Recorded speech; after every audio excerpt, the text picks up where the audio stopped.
Hello, I'm Corey Strumman. Welcome to the Rochester Rising podcast, where we amplify the stories of entrepreneurs in Rochester, Minnesota. Thank you for spending some time with us today to learn more about small business and the culture of entrepreneurship in Rochester. We hope that you learned something today from a local entrepreneur that can help you with your own journey. Rochester Rising is a part of Collider, a Rochester-based nonprofit that activates, connects, and empowers early-stage entrepreneurs in our community. You can learn more about Collider and how our organization can help accelerate and assist your journey at collider.mn. Today on the podcast, we chat with Jorge Mosquera, owner at Blankets Consulting Group, partner at Kyndryl, director of sales at MedCity FC, a board member for Hands for Humanity, an avid investor, financial and business consultant, as well as the owner and operator of local food truck and soon-to-be restaurant Taco Lab, which we chat about today. Let's get started.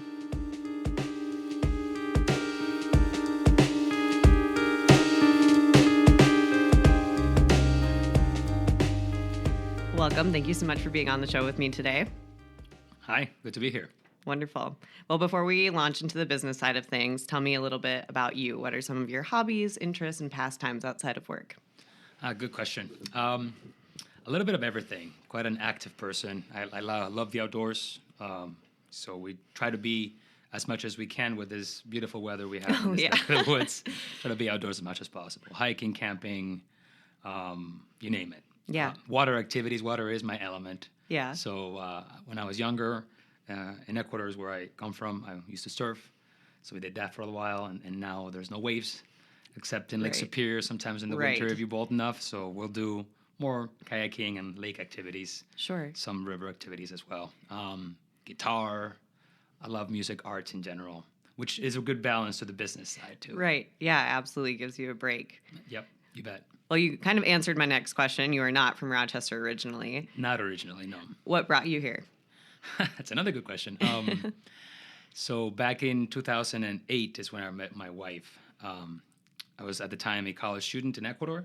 Okay. And throughout my life had really a passion for volunteering, particularly in the space of medicine. Both my parents are doctors. Okay.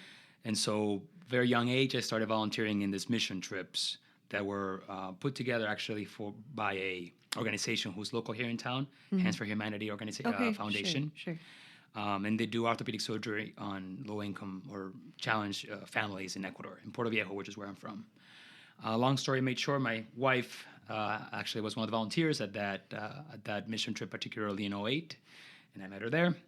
I had lined up an informal internship at Mayo for interpretation, which is one of my passions, and met her, and then came up here, and then long story made short, we year and a half later we tied the knot and came up here and lived. So very cool. Yeah, awesome.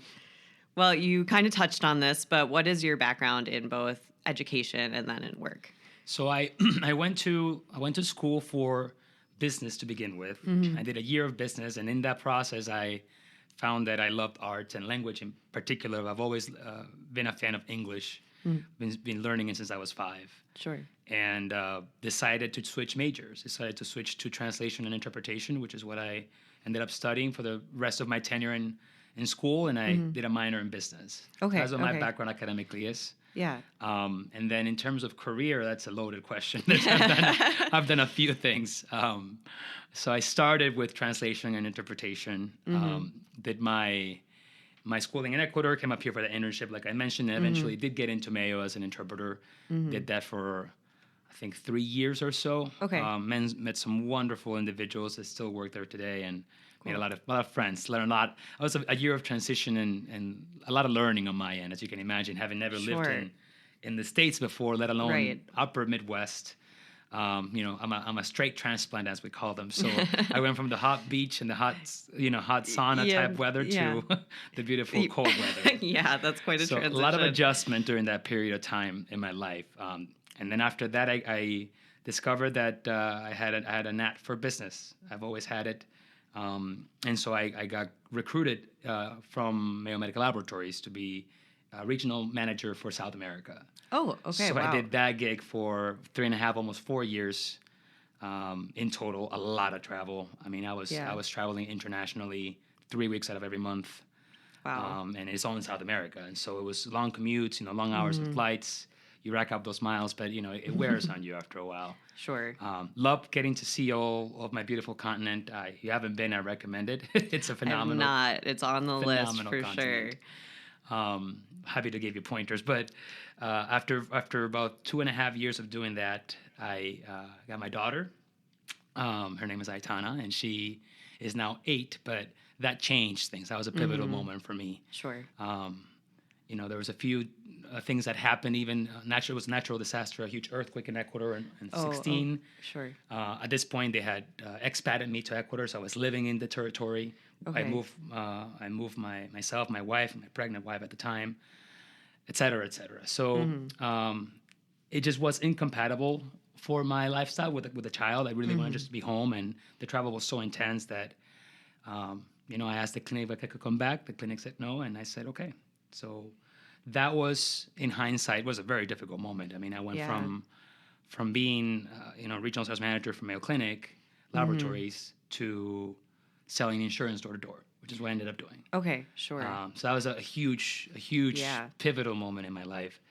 But in hindsight, it's probably one of the best things that ever did happen to me from a career standpoint, because that is precisely what gave birth to my first company, and then the ones that came after that.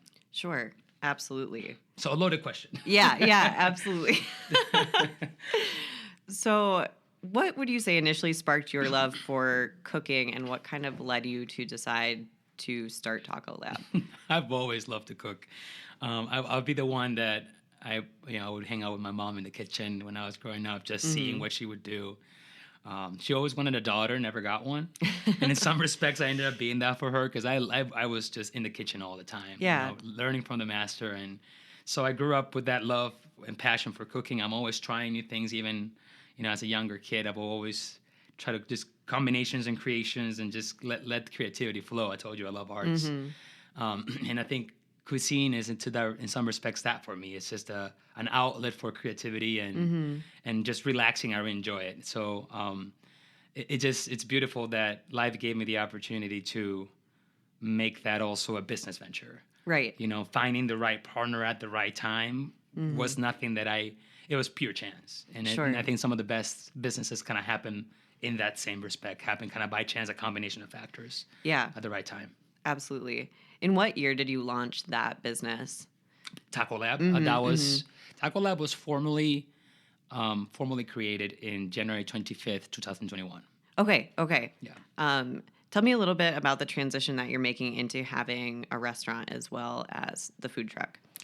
That's been the plan all along. Okay. I mean, I don't know, for those of us that have done brainstorming in terms of business, it's really easy to get carried away into the big, grander potential of what an idea is, right? You just throw it all out there. And from the get-go, we always anticipated this path for Taco Lab. And there's, of course, some stuff behind the scenes as well in terms of where we see ourselves. This is phase 2 of, 5 or 7 or 10 or whatever it is. Sure. But the idea was always to do phase 1, which was the food truck operation. And the idea was to do phase 2 a year later. And that was COVID year for us. Sure. So it really threw a wrench, as it does for all of us in business. It threw a wrench on everything. But again, it was one of those things that was a blessing in disguise for us, because one of the bigger challenges with owning a restaurant is, and for all the restaurateurs out there, is the overhead that is generated by that brick and mortar operation. And so forcing us to stay mobile, it hindered some of our capabilities on the production side and the scalability of a business. But at the same time, it really took away all of that burden that would have been potentially problematic during COVID years. Right. Absolutely. So it was good. But yeah, the difference is now is, we're pivoting from a street food experience, quote unquote, to a more family oriented, sit down, relax experience. And I think this is where we're super excited, because I think this is where what the brand and what we envision for the brand can start to kind of bleed through. Sure. It's really difficult to really provide identity to a brand beyond your food when you don't have an environment in which patrons can relax. Right. Absolutely. And so I think this will give us that opportunity. So I'm super stoked about that. Wonderful. What would you say were some of the greatest challenges and barriers you faced while getting started with your business, both as the food truck and now as the restaurant? I would say the biggest challenge is probably the not knowing what you don't know, if that makes sense, right? Absolutely. There are so many things that you learn on the fly, typically by making mistakes, and the majority of my comments here are aimed at the process and like the regulations and the requirements you need to fulfill to just be able to do what you know and love how to do. Right. And that's just everywhere is that way, I'm sure. But that was the most difficult portion for us. Is none of us had been as ingrained in this part of the industry, and so we struggled a bit to know how to fulfill those requirements, ahead of time. Sure. And so we would find out later, and then that became, it was a difficult situation to be in. Sure. And then the other part is just kind of cutting your teeth on fine-tuning your operation, make sure that your communication lines are where they need to be. There's always, one thing I've learned in this industry is there's so much variance and volatility, and things always change. And so being able to manage that change effectively, it's really important. And so, cutting your teeth through that is always a struggle. But Right. Overall, a phenomenal experience so far. Yeah, wonderful.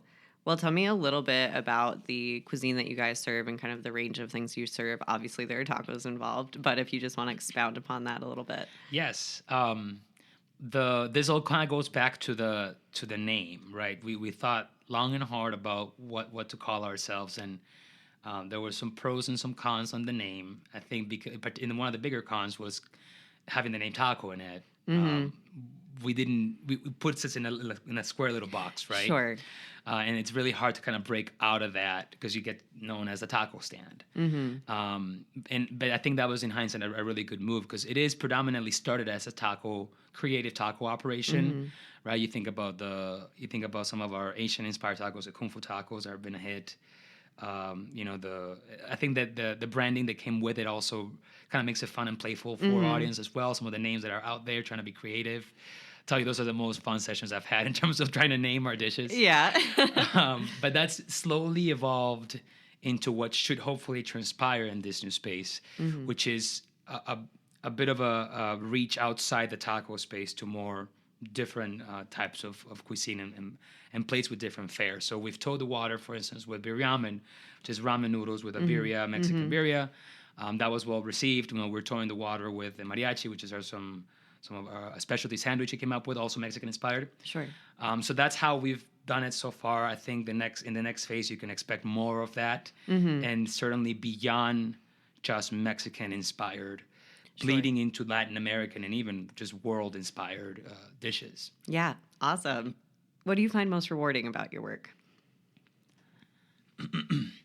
I love, so in the Taco Lab space, I love seeing the reaction on from everybody in terms of what we come up with, whether good or bad, right? You learn more from the bad than the good. So that element of personal connection that the food that we create can have on an audience is so rewarding. And it's the same, not even with a business operation, even at home cooking for friends, just to know that you did it good enough, people like what you had made, that reward, I think, is probably the drug that keeps me going back to cooking in general. And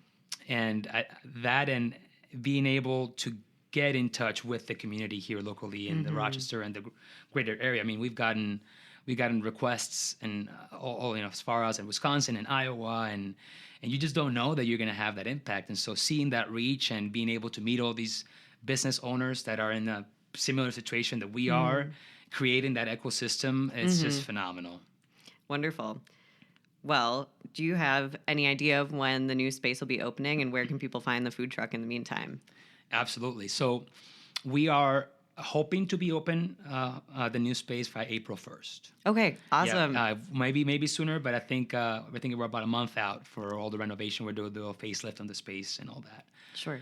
In the meantime, we're going to be, and probably even beyond that opening date, you can find us all the time, 11 to 11, at the old Dobby's location, 1310 5th Place, across from Barlow Plaza. Great. Our food trailer's parked there, and the food truck makes the rounds, so you might find us in some of the Rochester City events. Cool. And they can find that information on social media, I'm sure. TacoLab.com, TacoLabMN.com. Great. or at Taco Lab MN. Awesome. Well, what's a piece of advice that you would give to someone starting a business or even specifically a food-based business? Gosh, I love that question, Corey. One of the companies that I have is actually in that space. It's called Blankets Consulting Group, and I'm a big fan of that conversation in particular. Is we have a lot of entrepreneurs in this town, people that have the know-how, have the passion to start their own business, but lack the opportunity because they don't know where to start.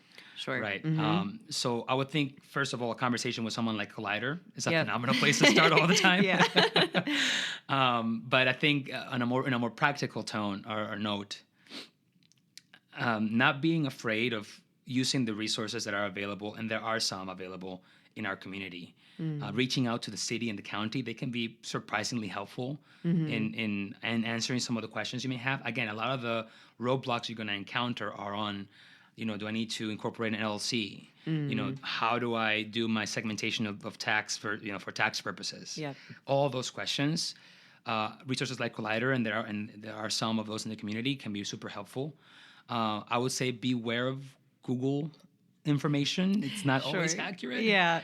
But then I think that the most critical advice would be to just start now, and don't let the unknown factors deter you from getting started. I think the majority of businesses, I read a stat out there, and of course, 85% of stats are wrong, but I think something like upwards of 75 or 80% of businesses are DOA because they fail to start. They're failing on launch. Right. And so I think is don't be afraid to start, but also don't get discouraged by some of the failure you are going to experience at the beginning. Right. Fail early, fail often, fail fast, so we can iterate. Yeah. Well, thank you so much for sharing your story and your insights with me. I really appreciate it. Thank you for the invitation. This was wonderful. Great.